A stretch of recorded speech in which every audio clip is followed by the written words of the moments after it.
स्वागत है आप सभी का एक नई कहानी में जिसका नाम है पाखंडी साधु। एक शहर में पुलिस ने सभी चोरों की नाक में दम कर दिया था। सारे चोर एक के बाद एक पकड़े जा रहे थे। बस एक चोर जैसे तैसे बचकर एक जगह छिपा बैठा था। तभी उसे ख्याल आया कि क्यों ना वो भगवा पहनकर साधु बन जाए।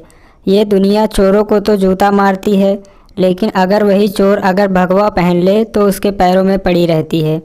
इस प्रकार चोर साधु बनकर घूमने लगता है। कुछ दिनों बाद पाखंडी साधु में एक कला थी कि वो बोलने में बहुत माहिर था। प्रवचन तो उसके बाएं हाथ का खेल था। इसी कारण साधु की निकल पड़ती है। उसके बहुत से शिष्य बन जाते हैं। कई लोग उसके आगे पीछे घूमने लगते हैं। उसे मुफ्त में खाने को मिलने लगता है। बस उसे सांसारिक जीवन छूटने का दुख रहता है। पाखंडी साधु जंगल में अपने शिष्यों के साथ रह रहा था।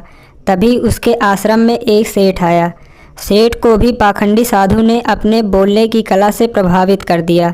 साधु से मिलकर जब सेठ अपने घर पहुंचा तो उसे एक ख्याल आया। असल में सेठ को एक दुविधा थी। उसके पास बहुत सोना था जिसे चोरों के डर से वो अपने घर में नहीं रख सकता था। उसने सोचा क्यों ना ये सोना साधु के आश्रम में रख दिया जाए, क्योंकि साधु को कभी कोई मोह नहीं रहती। वो तो भगवान का रूप होते हैं। किसी को ऐसे देवता पर शक भी नहीं होगा कि उनके आश्रम में सोना गड़ा हुआ है। ऐसा सोचकर सेठ दूसरे दिन सोना लेकर पाखंडी साधु के आश्रम आता है और उससे पूरी बात बताता है। फिर क्या था, पाखंडी साधु का तो दिल गदगद हो गया। उसकी आंखें तो उस सोने की पोटली से हट ही नहीं रही थी। उस सेठ ने वो सोने की पोटली आश्रम के एक पेड़ के नीचे दबा दी और वहाँ से चला गया। अब साधु को नींद कहाँ आनी थी। वो रात भर उस सोने की पोटली के बारे में सोचता रहा। उसने सोचा अगर ये सोना मुझे मिल जाए तो जीवन तर जाएगा, सांसारिक सुख भी मिलेगा जो इस भगवा कपड़ों ने छीन लिया है। इसी तरह साधु ने कई सपने देख डाले। दूसरी तरफ सेठ सोने को आश्रम में रखकर संतुष्ट सो रहा था। कुछ समय बीतने पर साधु ने एक योजना बनाई। उसने सोचा कि वो इस सोने को लेकर चला जाएगा और सेठ को शक ना हो, इसलिए वो उसके घर जाकर जाने की बात कहेगा ताकि सेठ को ये ना लगे कि सोना साधु लेकर भाग गया है। अगले दिन साधु सेठ के घर जाता है।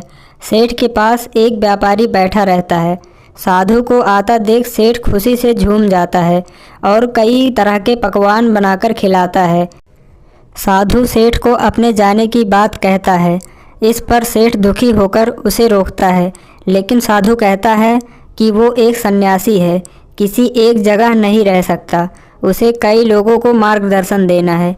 ऐसा कहकर साधु बाहर निकलता है और जानबूझकर सेठ के घर का एक तिनका उठा ले जाता है।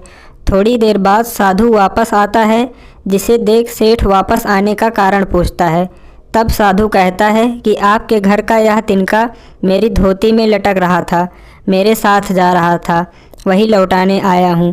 सेठ हाथ जोड़कर कहता है इसकी क्या ज़रूरत थी। तब साधु कहता है इस संसार की किसी वस्तु पर साधु का कोई हक नहीं है। फिर अपनी बातों से वो सेठ को मोहित कर देता है और वहाँ से निकल जाता है। यह सब घटना सेठ के पास बैठा एक व्यापारी देखता है और सेठ से पूछता है कि कौन है ये साधु। तब सेठ उसे पूरी बात बताता है, जिसे सुनकर व्यापारी ज़ोर ज़ोर से हंसने लगता है। सेठ हंसने का कारण पूछता है। तब व्यापारी उसे कहता है तुम मूर्ख हो, वो पाखंडी तुम्हें लूट कर ले गया। जिस पर सेठ कहता है कैसी बात करते हो, वो एक संत है, बहुत ज्ञानी है। व्यापारी कहता है अगर तुम्हें अपना सोना बचाना है तो उस जगह चलो जहाँ सोना दबाया था। सेठ उसे लेकर वहाँ जाता है और खुदाई करता है, लेकिन उसे कुछ नहीं मिलता। वो रोने लगता है। तब व्यापारी उसे कहता है रोने का वक्त नहीं है, जल्दी चलो, वो साधु दूर नहीं गया होगा। सेठ और व्यापारी पुलिस को बोलते हैं और पुलिस उस पाखंडी साधु को पकड़ लेती है। तब सभी को पता चलता है कि वास्तव में यह कोई सिद्ध बाबा नहीं, एक चोर था जिसने अपनी बोलने की कला का इस्तेमाल करके कई लोगों को लूटा था। पुलिस से बचने के लिए भगवा पहन लिया था। सोना मिलने के बाद सेठ की जान में जान आती है। सेठ व्यापारी से पूछता है कि उसे कैसे पता चला कि यह साधु पाखंडी है। व्यापारी ने कहा। वो साधु बार बार अपने आप की तारीफ कर रहा था। संत कितने महान होते हैं, बार बार यही दोहरा रहा था। जबकि जो सच मायने में संत होते हैं उन्हें इस बात को दोहराने की ज़रूरत नहीं पड़ती। इसलिए मित्र, आज के समय में जो भगवा पहनकर प्रवचन देते हैं वो सभी संत नहीं होते। दोस्तों, अगर कहानी अच्छी लगी हो तो वीडियो को लाइक ज़रूर करें और चैनल को सब्सक्राइब करना ना भूलें।